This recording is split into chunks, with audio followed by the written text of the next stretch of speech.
सुरू करूया. हा एक अतिशय उत्तम प्रयोग आहे, अतिशय मनोरंजक प्रयोग आहे. माझ्या बोटावरती तुम्ही बघू शकता एक जोकर आहे आणि तो डान्सिंग जोकर म्हणतो मी जरा.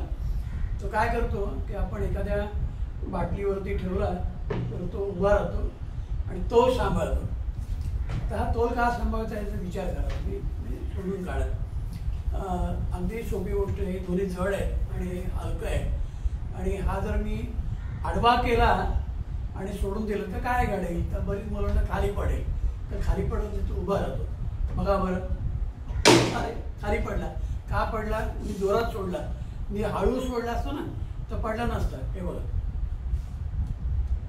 छान आहे ना, सुंदर डोलतोय तो. आणि याचं कारण काय, तर ते दोन्हीकडे जड वजन आहे. आता जड वजन खाली का लावलं, त्यामध्ये गुरुत्वमध्ये हा एक कन्सेप्ट आहे, तो मी तुम्हाला सांगणार आहे. फार इंटरेस्टिंग कन्सेप्ट आहे हा. या साईडला मी एका पायावर उभा राहा आणि नाच कर, तर हा एका पायावर नाच करतो बघा. अरे वा, एकदम छान. एका पायावर डान्स करतोय. अरे वा. त्याला सांगितलं एका टोकावरती उभा राहा, तर तो एका टोकावर पण उभा राहतो. बॅलन्स करतोय. हां, आता विचार येतोय पडत का नाही हा असा कसा तोल सांभाळू शकतोय. बघा बरं, त्याला सांगितलं एक गोल फेरी मार, तो गोल फेरी पण मारतोय. बघा, हा मजेशीर जोकर आहे ना. आणि यामध्ये जे विज्ञान आहे ते असं आहे की जड वस्तू ही खाली येते कारण त्याला गुरुत्वाकर्षण जास्ती खेचतं आणि ही हलकी बाजू आहे ती वरती येते. आणि जर तुम्हाला असं विचारलं की या संपूर्ण जोकरचा, संपूर्ण वस्तूचा गुरुत्वमध्य कुठे आहे, ते बऱ्याचशा लोकांना सांगता येत नाही. कारण ते गुरुत्वमध्य ही संकल्पनाच थोडी कठीण आहे, पण आपण ती सोपी करूया. मी तुम्हाला एक साधी आयडिया सांगतो की जर तुम्हाला गुरुत्वमध्य शोधायचं असेल तर तुम्हाला काय लागतं, तर तुम्हाला असा ओळंबा, त्याला म्हणतात प्लम लाईन, ओळंबा. आणि हा ओळंबा म्हणजे काय, तर एक धागा आणि एक जड गोटी किंवा काय त्याला म्हणत आहे, जड वस्तू एखादी. आणि मी हा जोकर एका धाग्याने टांगणार आहे. म्हणजे मी काय करणार, याला हँग करणार, हँगने फाशी देणार, त्याला अडकवणार. बघा मी काय केलं, बघा या जोकरला मी काय केलं, टांगलं. आणि आता या जोकरला मी टांगल्यावर या बिंदूमधनं मी एक प्लम लाईन टाकणार आहे. तर मी काय करतोय बघा, मी एक प्लम लाईन टाकली. आता याला म्हणतात ओळंबा. आणि हा ओळंबा नीट लक्षात ठेवा, हा ओळंबा तर कसा गेलाय बघा, वरनं सीधा खाली गेलाय आणि सेंटरमधनं खाली आलाय, दोन पायांच्या मधनं खाली गेलाय. सिमेट्री आहे, नीट लक्षात ठेवा. सिमेट्री म्हणजे काय, दोन्हीकडे सारखं वस्तुमान आहे. आता मी असं एक विधान करतोय की या जोकरचा गुरुत्वमध्य या ओळंब्यावर उजरे आहे, या धाग्याच्या रेषेवरती उजरे आहे. पण या धाग्याच्या रेषेवरती असंख्य रेषा आहेत, तर मग त्यातले कोणता बिंदू गुरुत्वमध्य आहे हे सांगणं कठीण आहे. मग त्याच्यासाठी माझी एक सोपी आयडिया बघा. आता हा जोकर उभ्याच्या ऐवजी आडवा टांगला आणि त्याला सांगितलं चल उभा राहा, चल उभा राहा इथे. येस, हे बघा.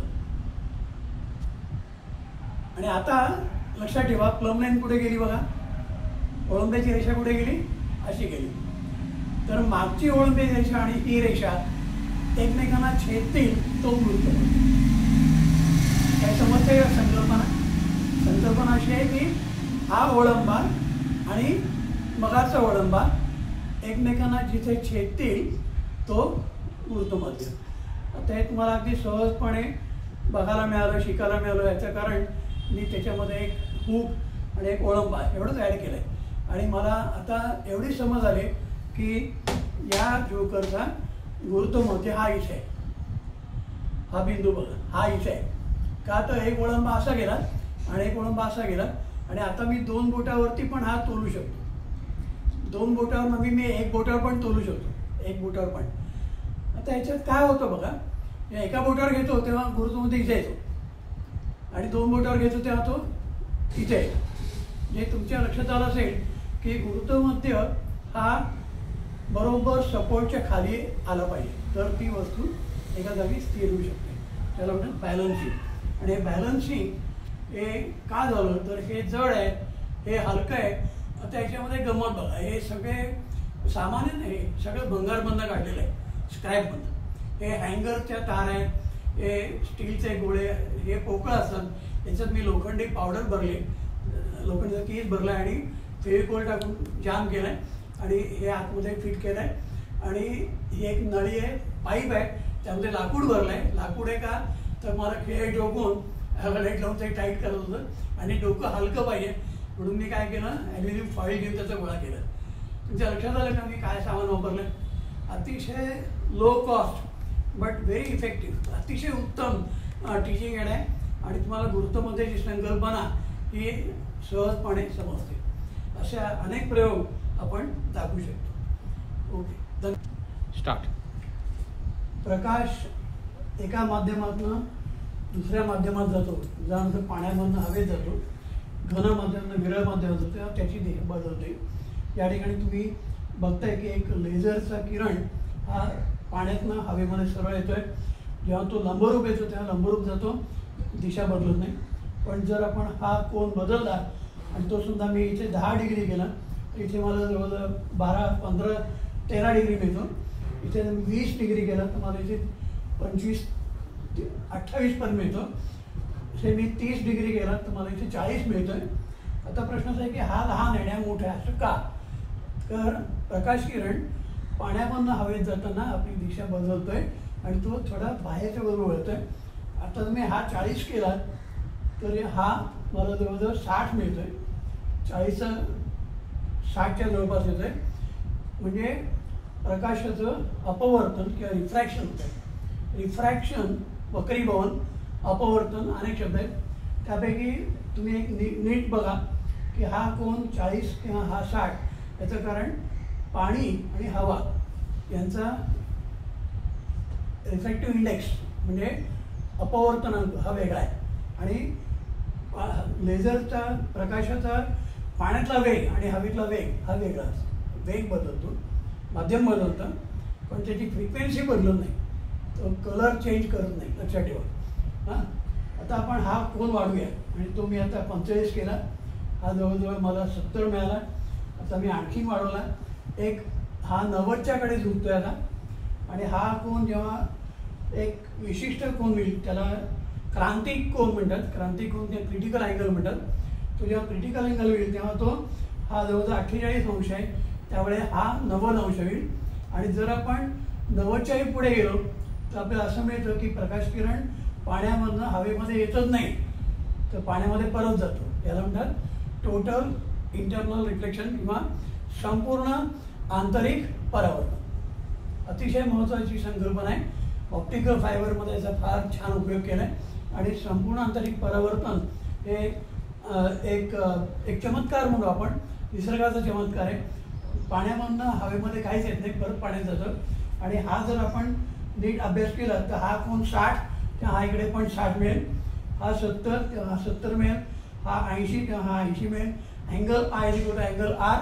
आणि आपाती किरण, स्तंभिका नॉर्मल आणि परावर्तित किरण हे एका प्लेनमध्ये असतात, एका प्रतलामध्ये असतात उभ्या. आणि ही जी नॉर्मल आहे ती नॉर्मल म्हणजे ती एक इमॅजिनरी लाईन आहे परपेंडिक्युलर टू इंटरफेस आणि drawn at the point of intersection किंवा पॉईंट ऑफ इन्सिडन्स. हा जो पॉईंट ऑफ इन्सिडन्स आहे तिथे आपण एक लंबरूप रेषा कल्पना करा, त्याला आपण नॉर्मल म्हणतो. आणि इथे तुम्हाला angle i is angle r जे रिफ्लेक्शन हे क्लिअर करतं. आणि हे टोटल इंटरनल रिफ्लेक्शन आपण पाहिलं. आता आपण उलटं करूया, आपण प्रकाश किरण हवेमधनं पाण्यात सोडूया. तर इथे तुम्हाला असं मिळेल की हा कोन लहान आहे आणि हा कोन मोठा आहे आणि हा कोन लहान आहे. इथे जर मी हा 20, 30 आता 30 केला आहे, मी हा 30 अंश केला आहे, तर मला हा जवळजवळ 24 मिळतो आहे. याचं कारण हा कोन मोठा आणि हा कोन लहान म्हणजे हे विरळ माध्यम आहे आणि घन माध्यम आहे. आता मी जर हा कोन वाढवला तुम्हाला असं दिसेल की या इथे बघा आम्ही 50 केलं तेव्हा आम्हाला इथे जवळजवळ 36-37 मिळते. हा कोन मोठा आहे आणि हा कोन लहान आहे. हे हवेतनं पाण्यात जाताना प्रकाश किरण स्तंभिकेकडे वळतो, नॉर्मलकडे वळतो. म्हणजे तुम्हाला दिशा बदल कसा होतो हे समजत आहे म्हणून ते दाखवायचं. आता मी आणखीन एक निरीक्षण करा. जर मी हा कोन वाढवत गेलो तर मला इथे पण काहीतरी मिळते बघा. हे नाही याला म्हणतात अंशतः परावर्तन किंवा पार्शियल रिफ्लेक्शन. आता पार्शियल रिफ्लेक्शन म्हणजे काय तर काही ऊर्जा हवेत आणि काही ऊर्जा पाण्यात. तर पाण्यात जाते त्याला म्हणतात ट्रान्समिशन आणि हवेमध्ये येते त्याला म्हणतात रिफ्लेक्शन परावर्तन. आणि संक्रमण इथे हवेतनं पाण्यात गेलं म्हणजे त्याचं माध्यम बदललं आणि म्हणून त्याचा कोन पण बदलला. पण इथे तुम्हाला असं मिळेल की हा angle i equal to angle r म्हणजे रिफ्लेक्शन आहे. त्या अगदी साध्या संकल्पना आहे. आणि त्यामध्ये तुम्ही असं बघाल की जसं आपण हा कोन वाढवू तसा हा ब्राईट होतो. अतिशय जास्ती ऊर्जा इथे येते आणि कमी इथे येते. आता बघा हा एकदम लो इंटेन्सिटी आहे, कमी तीव्रता आहे आणि इथे तीव्रता वाढली. स्थिर व्हायला पाहिजे. आता हे उपकरण काय आहे थोडक्यात सांगतो. ही माझी आयडिया आहे, म्हणजे कन्सेप्ट माझा आहे, आयडिया आहे. डिझाईन, फॅब्रिकेशन, असेंब्ली, कार्पेंट्री सगळं म्हणजे वर्कमनशिप आहे माझी स्वतःची. आणि त्याला एक नाव दिलं मी टायरोस्कोप. TIROSCOP.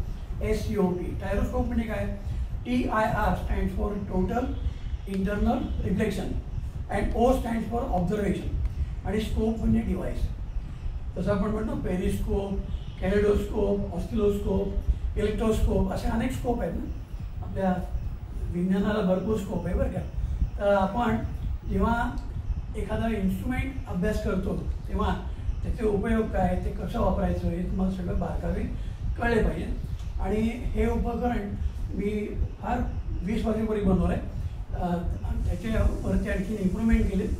तर हे एका स्पर्धेत पाठवलं होतं आणि त्या स्पर्धेत त्याला पहिलं बक्षीस मिळालं हरिभाऊ मोठे अवॉर्ड आणि teaching add, best teaching add म्हणून. आणि ते मला डॉक्टर वसंतराव गोवारीकर यांच्या हस्ते मिळालं होतं आणि तेव्हा ते इस्रो चेअरमन होते.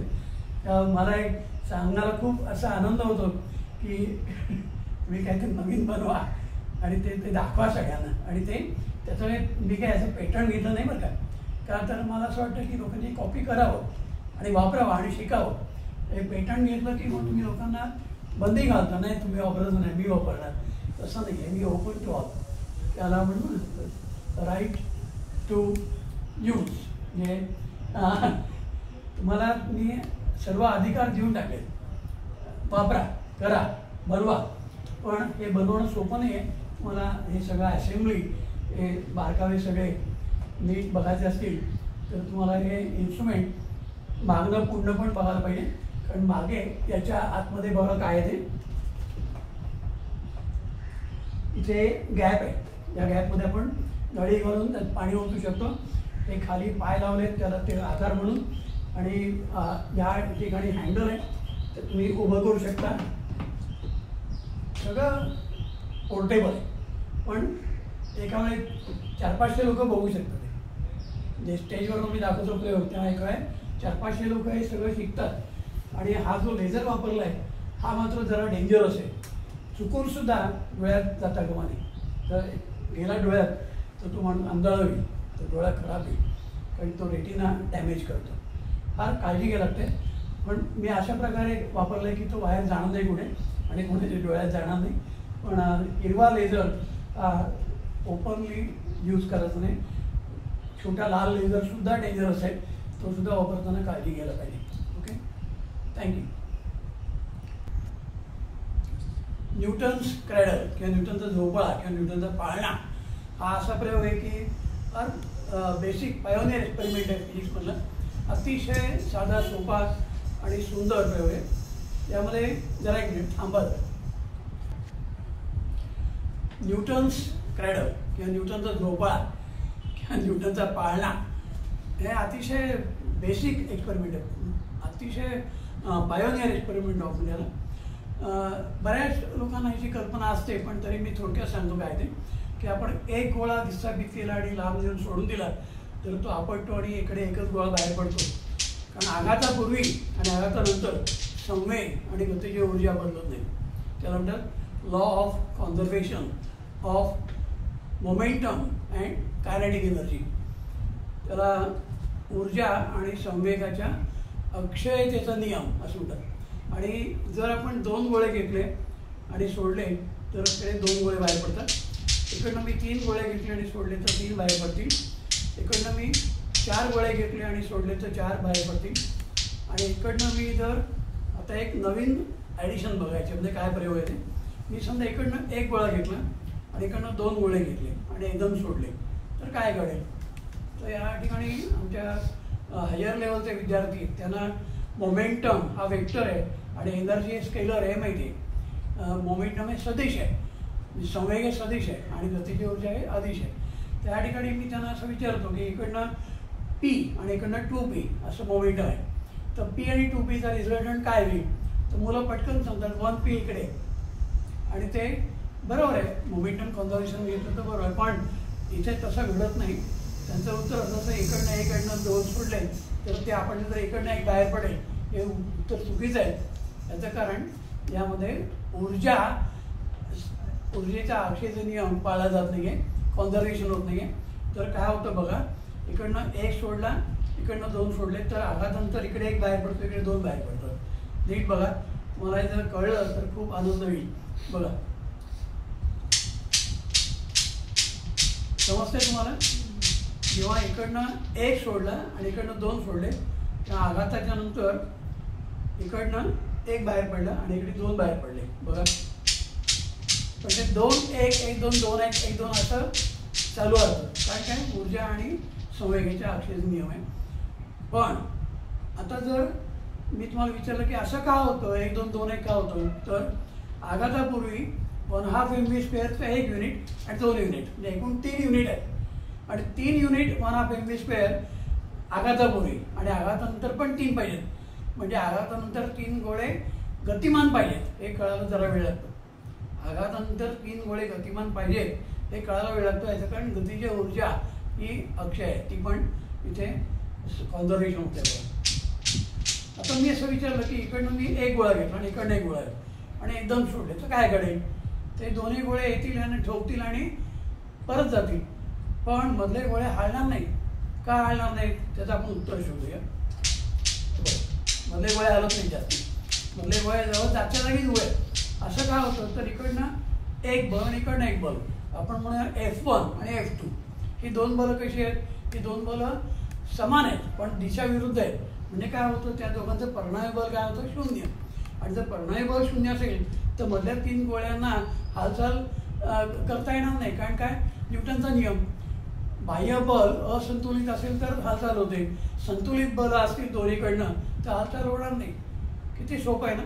याच्यामध्ये तुम्हाला एक कळत आहे का की दोन्ही गोळे सारख्या अंतरावरती येऊन परत जात आहेत. नीट बघा, जर आपण इकडनं 2 आणि इकडनं 2 घेतले काय घडेल, पुन्हा तेच घडेल. मधला गोळा हलणारच नाही कारण दोन्हीकडनं समान आणि दिशाविरुद्ध बल म्हणजे परिणामी बल 0 आहे आणि म्हणून मधला गोळा हलत नाही. आता या गोष्टी अगदी सामान्य आहेत, पण ज्याला या कळल्या त्याला विज्ञान समजलं. आता मी काय केलं आहे, यातले 3 गोळे मी गायब केले आणि फक्त 2 गोळे शिल्लक ठेवले. आणि त्यातल्या एका गोळ्याला मी वरती उचलला, लांब नेला आणि लंबकासारखा सोडून दिला. विचार कर काय घडेल. तर बरेच लोक मुलं सांगतात की दोन्ही गोळे पुढे जातील किंवा 1 गोळा मागे जाईल 1 गोळा पुढे जाईल, पण ते सगळं चुकीचं आहे. काय घडतं बघा, हा गोळा येतो याला ठोकतो आणि थांबतो. त्याला म्हणतात hit and stop, not hit and run.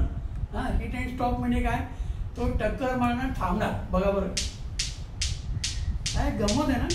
हा गोळा येतो आणि इथे टक्कर मारून थांबतोय. आता हा का थांबला याचं उत्तर शोधायला आहे. न्यूटनने याचं उत्तर दिलं. त्याने काय सांगितलं की जेव्हा हा गोळा याच्यावर टक्कर मारेल तेव्हा तो आपला संवेग आणि आपली ऊर्जा दुसऱ्या गोळ्याला देऊन टाकेल. त्याला ट्रान्सफर ऑफ मोमेंटम आणि ट्रान्सफर ऑफ कायनेटिक एनर्जी म्हणतात. ट्रान्सफर ऑफ मोमेंटम आणि ट्रान्सफर ऑफ कायनेटिक एनर्जी या ठिकाणी 100% होते, 100% होते. का तर दोघांचं वस्तुमान समान आहे. त्यातलं एक हलका आणि जड असेल तर मात्र काय काय वेगळं घडेल ते आपण कल्पना करा. बरं, आता आणखीन एक गंमत बघा. मी दोन्ही गोळे विस्थापित केले, सारख्या अंतरावर सोडले, काय घडेल? तर मुलं पटकन सांगतात ते येतील, आपटतील आणि थांबतील दोन्ही. कारण मी आता सांगितलं ना हिट अँड स्टॉप, पण इथे तसं घडत नाही. नीट बघा काय घडतं. अरे ते दोन्ही मागे पुढे मागे ठोकत आहेत, मग त्यातला एकही गोळा थांबत नाही. आणि मगाशी काय घडलं बघा, एक गोळा आला, ठोकलं, थांबला. आता विचार करा की असं का आणि मगाशी असं का. तर हे तुम्हाला जर कळलं तर तुम्हाला लॉजिक डेव्हलप करता येईल. ते काय आहे की इथे ते गोळे दोन्ही गतिमान आहेत आणि ते आपला संवेग आणि ऊर्जा दुसरं देऊन टाकतायत. म्हणजे तिथे रिव्हर्स ट्रान्सफरप्रमाणे एक प्रकारे ॲक्शन रिॲक्शन झाली त्यांच्यामध्ये, ठोकतात एकमेकांना, ते मारामाऱ्या करतात. पण नीट निरीक्षण करा, हळूहळू त्यांची ऊर्जा कमी होते आणि ते अंतर पण कमी होत आहे. आणि ते अंतर हळूहळू कमी, त्याला खूप वेळ लागेल बरं का. तो थांबायला खूप वेळ लागेल, खूप, अगदी 2-3 मिनटं पण लागतील. पण नीट निरीक्षण केलं तर तुम्हाला कळेल की यांची ऊर्जा कमी होते. मग मुलं विचारतात प्रश्न, ऊर्जा का कमी होते? तुम्ही आत्ताच म्हटलं ना अक्षयतेचा नियम. मग ऊर्जा कशी अक्षय, कधीच संपायला नको आणि संवेग पण संपायला नको. मग इथे तर संपतोय, असं का घडत आहे? तर उत्तर असं आहे की जेव्हा गोळे एकमेकावर आपटतात तेव्हा काहीतरी ध्वनी तयार होतो आणि तो ध्वनीने ऊर्जा रूपांतरित होते. याची गतीची ऊर्जा कमी होऊन ध्वनीमध्ये येते. दुसरं म्हणजे काय, ते गोळे हवेत हालचाल करतात तेव्हा त्यांना हवेचा रोध आहे, त्याला व्हिस्कस ड्रॅग, तेव्हा हवेची घूर्णन गती आहे, घर्षण आहे हवेची, आणि त्यामुळे त्यांची ऊर्जा वाया जाते. तिसरं एक कारण आहे, ते एकमेकांना आपटतात त्यावेळेस किंचित गरम होतं, त्याला म्हणतात थर्मल एनर्जी. आणि थर्मल एनर्जी फार अल्प आहे पण ती आहे. व्हॅक्यूममध्ये हा प्रयोग केला तर थर्मल लॉस मात्र नेहमी बघायला मिळतो. पण इथे तुम्ही बघा, अतिशय बारीक निरीक्षण करा, जवळजवळ सारख्या अंतरावरून येतात जातं. आता आपण एक पटपट काही प्रयोग दाखवू. आणि हा एक 2 गोळे, एक गोळा येतो, एक गोळा आहे, 2 गोळे येतात, एक गोळा आहे, दोन्हीकडनं एक गोळे ठोकत आहेत. इकडनं मी एक घेतला, इकडनं 2 घेतले. मला कळतंय का लॉजिक याच्यामध्ये काय आहे? प्रत्येक इव्हेंटच्या मागे एक लॉजिक आहे. इकडनं 1-2 सोडले तर 2-1-1-2, 2-1-1-2 असं का घडतं तर विचार करा. आणखीन सुद्धा बरंच काय दाखवत आहे त्याच्यामध्ये. 3 गोळे आहेत, एक गोळा येतो, 2 गोळे आहेत, 2 गोळे येतात, एक गोळा आहे, 3 गोळे येतात, 2 गोळे आहेत, दोन्हीकडनं एक गोळा येतोय, 2 गोळे इकडनं, 2 गोळे तिकडनं. सगळे इव्हेंट, प्रत्येकामध्ये मोमेंटम एनर्जी कॉन्झर्वेशन अतिशय अप्रतिम प्रयोग आहे. आणि हा 350 वर्षापूर्वी न्यूटनने केला आहे. ते किती भारी प्रयोग आहे बघा. 350 वर्षापूर्वी त्यांनी असं खेळणं तयार केलं आणि मग त्याच्यातून त्याला इनर्शिया, मोमेंटम, एनर्जी, मास, कॉन्झर्वेशन हे ते सगळं आयडिया झाल्या. आणि मग त्यांनी आपले जे नियम तयार केले. पण त्याच्यामागे फार मोठी तपश्चर्या, अभ्यास आहे. आता तुम्ही एक बघा की इथे मी 5 गोळे आहेत आणि त्यातले मी